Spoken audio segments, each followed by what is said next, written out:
A'udzu billahi minasyaitonir rajim. Bismillahirrahmanirrahim. Alhamdulillahirabbil alamin wa kafa. Wassalatu wassalamu ala nabiyil mustafa.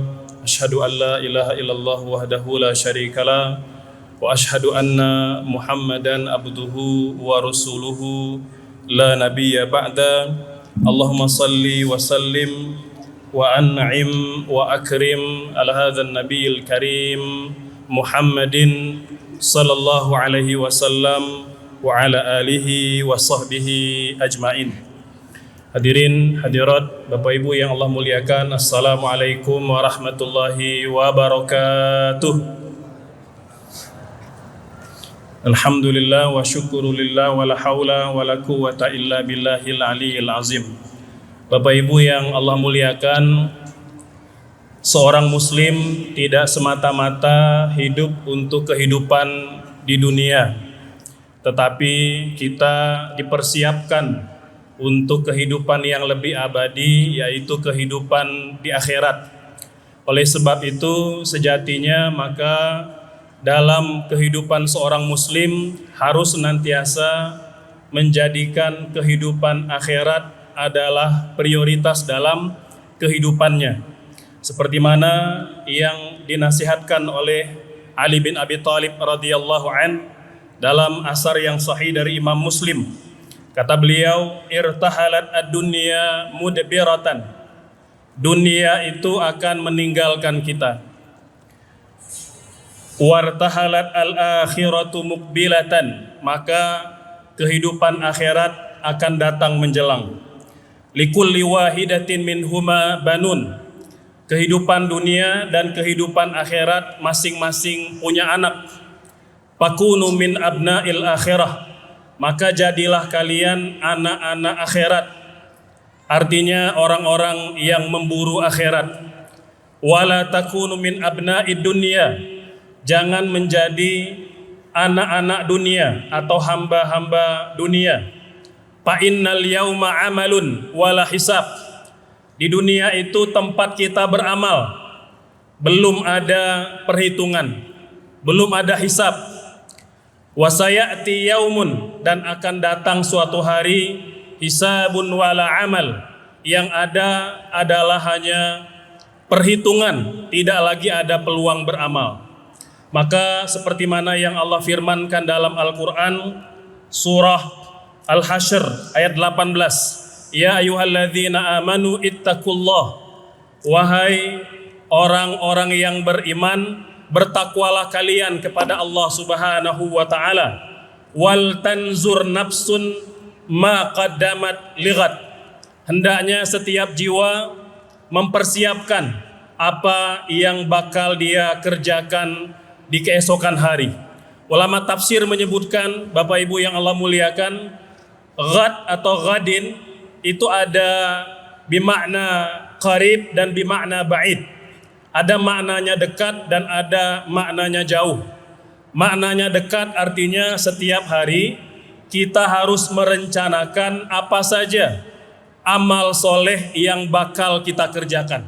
Setiap hari, setiap kali terbit matahari sampai terbenam matahari, kita sudah punya kegiatan atau aktivitas yang akan kita kerjakan di hari tersebut. Maka itu yang diperintahkan oleh Allah Subhanahu wa taala dalam makna yang dekat. Adapun dalam makna yang jauh, bimakna ba'id, artinya kita mempersiapkan bekal pulang kita kepada Allah Subhanahu wa taala. Karena kehidupan dunia, Bapak Ibu, hanya jembatan, hanya wasilah saja. Kita tidak akan selamanya tinggal di dunia. Maka muslim yang cerdas, yang hidupnya adalah untuk kehidupan akhirat, bukan untuk kehidupan di dunia. Lantas Allah menutup lagi dengan perintah takwa. Wattaqullah innallaha khabirum bima ta'malun. Bertakwalah kalian kepada Allah, dan sesungguhnya Allah Maha mengetahui apa yang kalian kerjakan. Hadirin Bapak Ibu yang Allah muliakan, maka di antara visi misi seorang muslim, dia harus senantiasa ingat bahwa tugas utama kita di dunia ini adalah menjadi hamba Allah, seperti mana yang Allah firmankan dalam Quran surah Az-Zariyat, "Wa ma khalaqtul jinna wal insa illa liya'budun." Dan tidaklah kuciptakan jin dan manusia melainkan semata-mata untuk beribadah kepadaku. Maka misi utama kita di dunia ini adalah beribadah. Di samping itu adalah kegiatan-kegiatan sampingan dan sambilan saja. Maka bagaimana menjadi hamba Allah Subhanahu wa taala diuraikan dalam hadis yang sahih dari Imam Ahmad Ibnu Majah dan Ibnu Sunni. Nabi bersabda dalam doa yang diajarkan kepada kita setiap hari, Allahumma inni as'aluka ilman nafi'a wa rizqan thayyiba wa amalan mutaqabbala. Ya Allah, aku meminta kepadamu ilmu yang bermanfaat, rezeki yang baik, dan amal yang diterima. Maka menjadi hamba Allah Subhanahu wa taala yang pertama adalah bagaimana setiap hari bertambah ilmu, bertambah pengetahuan kita, baik yang berkaitan dengan kehidupan ibadah kita kepada Allah ataupun yang berkaitan dengan muamalah kita. Setiap muslim harus bertambah ilmunya setiap hari, seperti mana yang Nabi sabdakan, "Thalabul ilmi faridatun ala kulli muslim." Menuntut ilmu itu adalah kewajiban bagi setiap muslim. Hadirin Bapak Ibu, maka kita wajib menuntut ilmu baik formal maupun non formal. Di Jawa Barat, di Bandung Raya ada banyak majelis-majelis ilmu yang dapat kita manfaatkan. Maka jangan sampai hari berlalu tanpa bertambah satu ilmu yang membuat kita semakin dekat kepada Allah Subhanahu wa taala. Dan belajarlah dengan cara berguru. Karena dengan bergurulah di antara metodenya para ulama. Jangan belajar sendiri, jangan belajar tanpa guru, bahkan jangan belajar dari guru yang tak berguru.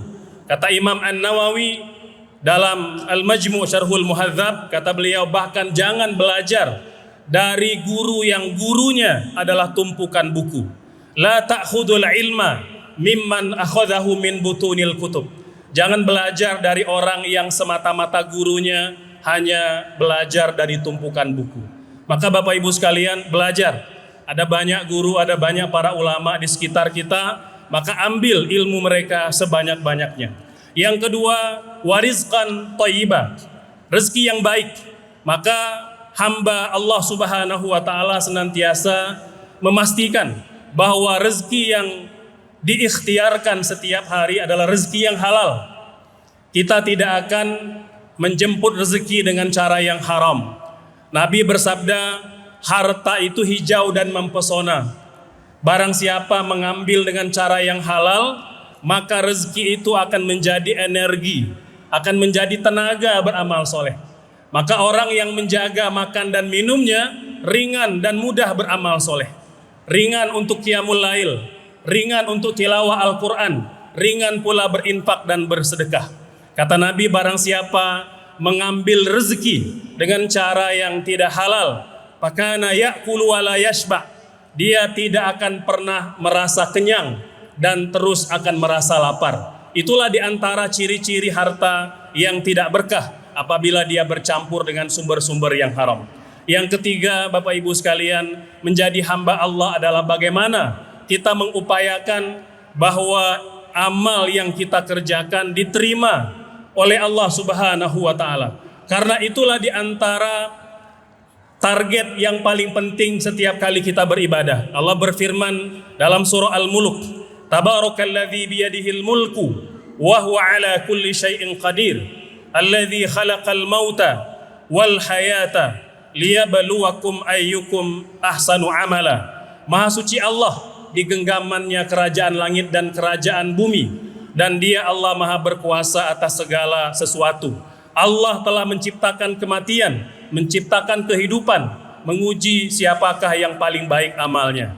Sepakat para ulama bahwa amal yang terbaik adalah amal yang ikhlas karena Allah dan amal yang dikerjakan sesuai dengan tuntunan dan panduan agama. Maka amal yang diterima adalah amal yang ikhlas, amal yang dikerjakan sesuai dengan tuntunan agama. Hadirin Bapak Ibu yang Allah muliakan, bagian yang terakhir bahwa ketika kita berupaya mengamalkan perintah Nabi menjadi hamba Allah yang soleh, maka kehidupan akhirat harus menjadi prioritas. Yang kedua, hendaknya kita senantiasa menebar manfaat kepada siapapun, kepada pasangan kita, anak-anak, keluarga kita, tetangga kita. Nabi bersabda, khairukum anfa'ukum linnas. Sebaik-baik kalian adalah orang yang paling banyak menebar manfaat. Bapak Ibu, tebarlah manfaat sebanyak-banyak mungkin, wabil khusus pasangan, anak-anak dan keluarga kita. Mereka lah yang paling layak mendapatkan kebaikan-kebaikan dan amal soleh kita. Yang terakhir, hendaknya kita senantiasa menjaga diri dari berbuat kerusakan, baik dengan tangan, baik dengan lisan ataupun dengan pikiran kita. Allah berfirman di dalam Al-Quran, A'udzubillahi minasyaitonirrajim, wala tufsidu fil ardi ba'da islahiha. Janganlah kalian berbuat kerusakan di muka bumi setelah Allah melakukan perbaikan. Hadirin Bapak Ibu yang Allah muliakan, semoga ceramah singkat ini memberikan pencerahan khususnya kepada Al-Fakir, dan semoga pula bermanfaat kepada Bapak Ibu, para ustadz, para guru, para mu'alim, para mu'alimah, para alim ulama yang hadir pada kajian siang hari ini. Semoga ini menjadi amal soleh dan kebaikan kita untuk bekal pulang kepada Allah Subhanahu wa ta'ala. Astaudikumullah. Wassalamualaikum warahmatullahi wabarakatuh.